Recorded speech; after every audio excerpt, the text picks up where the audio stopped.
By the end of this video, you will know if you need to buy or skip Berserk, the board game. No sugarcoating, no mercy. Feelings might get hurt. If you've got $400 burning a hole in your wallet, pause before you pledge, because we've played it, we've bruised for it, and we're about to tell you the truth. All right, don't waste time. Let's jump straight into the overview. Eve came in hot. Somebody's mini got snapped and she's taking it personally. Don't bring up the Farnese incident. I'm still grieving. Okay, Berserk, the board game from Monolith, is a 1 to 5 player, fully co-op miniatures game set in the Millennium Falcon arc. It's rated 18 plus, which honestly fits. It's gritty, it's brutal, and it wants your table, your time, and your soul, and your bank account. We played across multiple scenarios, there are 12 total, and each caps at 9 turns. You're controlling guts and crew, and the turns go, heroes act, enemies activate based on who's closest, then events happen. It's cinematic, it's fastish once you know it, and it's all driven by character-specific action cards.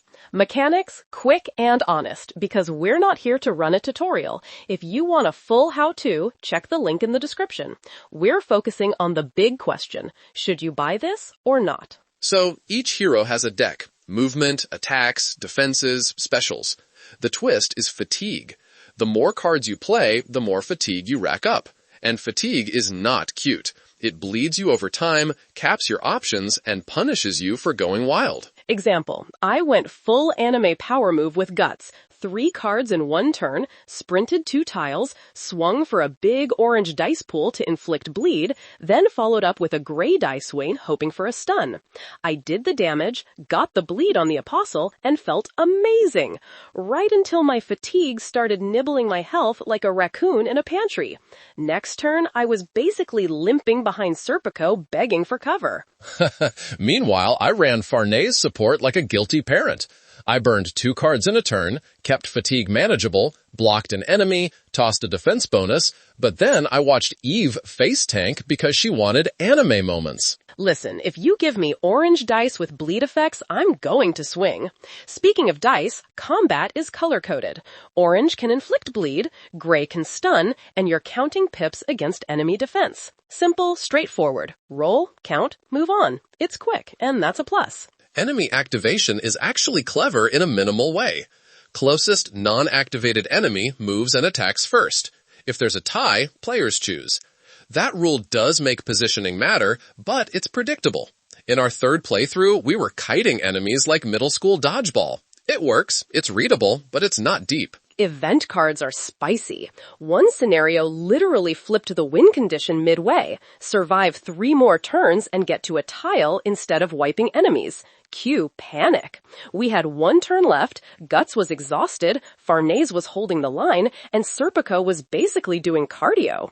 We squeaked it out on turn 9 with 1 health left on Guts. It felt thematic and tense. Alright, let's talk production, because wow, there are 123 plus miniatures. The sculpts, gorgeous. The map tiles, double-sided and dripping with Berserk atmosphere. The art nails the manga's grim vibe.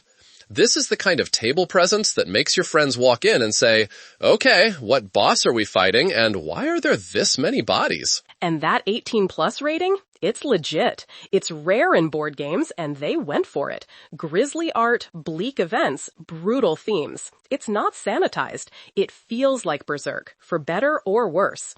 If you wanted soft fantasy, this ain't it. Now, here's where we stop being nice and start being honest. The gameplay loop is move, roll, resolve with card management. And after 4 sessions, it started to feel familiar.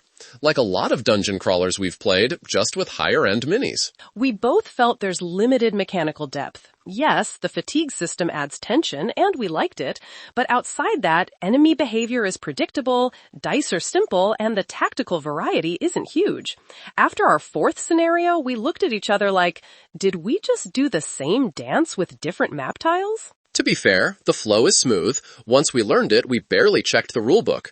Turn order is flexible, which we loved. Any hero can go first.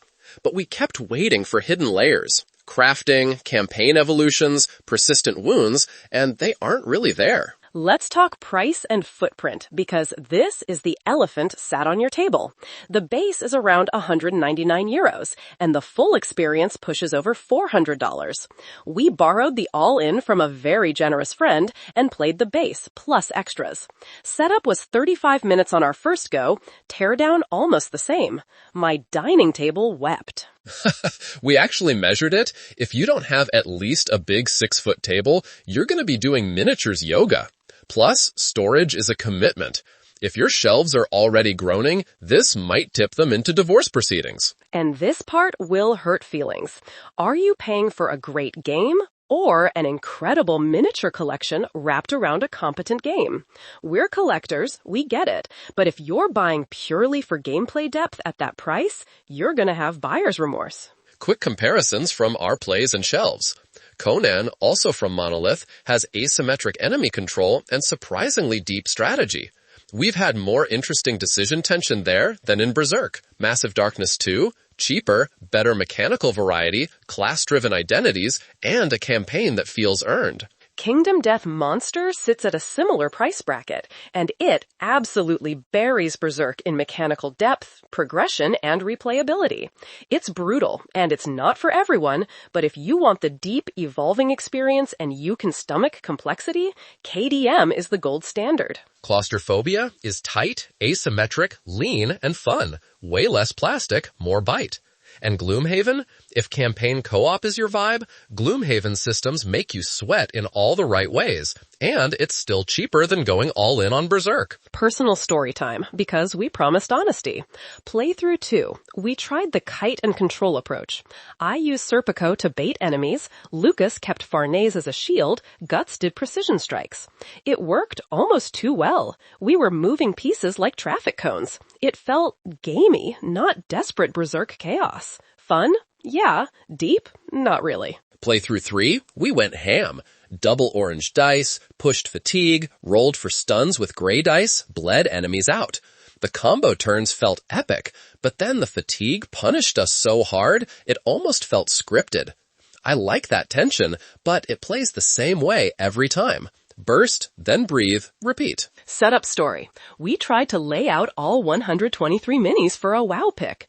It turned into a mini convention. My cat tried to join the Millennium Falcon arc by knocking an apostle off the table. R.I.P. Apostle Wing, you will be reglued. And don't underestimate the token pile. There are 70 plus tokens. If you love sorting, congratulations, you're a production intern now. Pros from our plays. Fast. Stunning production. 9 out of 10. The minis and art do heavy lifting. Thematic integration. 8 out of 10. Fatigue capturing that Berserk exhaustion. Chef's kiss. Gameplay flow. Smooth once learned. Turn flexibility is great. Minimal rules lookup. Fast dice resolution. Cons from our plays. Mechanical depth. 5 out of 10. After multiple sessions, it felt serviceable but shallow. Enemy AI is readable and exploitable. Replayability, 6 out of 10. Scenario variety helps, but the core loop doesn't evolve much. Value, 4 out of 10. The price stings, especially if you're here for mechanics over minis. Who should buy this? Die-hard Berserk fans who want the universe on their table. Miniature collectors who love premium sculpts. Groups who want accessible co-op with big spectacle and don't mind a simple strategic layer. Who should skip? Budget-conscious gamers. Folks seeking mechanical innovation or long-term campaign depth. People with small tables or limited storage. Anyone hoping Monolith took the Conan design and made it deeper here. Final verdict from us after 4 plays. 6.5 out of 10. It's beautiful, it's competent, it nails the vibe.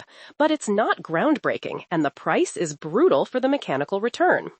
Our recommendation? Skip. Unless you're a die-hard Berserk fan or a mini collector. If you must have it, go base pledge only. We played extras, and we didn't feel like the add-ons fundamentally changed the experience. They add volume, not depth. Better alternatives we actually play more. Kingdom Death Monster for deep systems and progression. Massive Darkness 2 for class-driven co-op fun at a better price. Conan for asymmetric tension. Gloomhaven for campaign brains. Harsh truth, and we promised we wouldn't sugarcoat. Berserk feels like a miniature showcase wrapped around a solid, familiar dungeon crawler. The wow factor is real. The long-term gameplay punch? less so. If you're still here, congrats. You now know if you should buy or skip. If this hurt feelings, we get it. But we'd rather save you $400 than pat the plastic and pretend it's perfect. Drop questions in the comments, tell us if we're wrong, and share your play stories if you've got them. We love healthy disagreement. No rage stabs allowed. All right, that's it for this board game critique. Bye, and see you in the next video.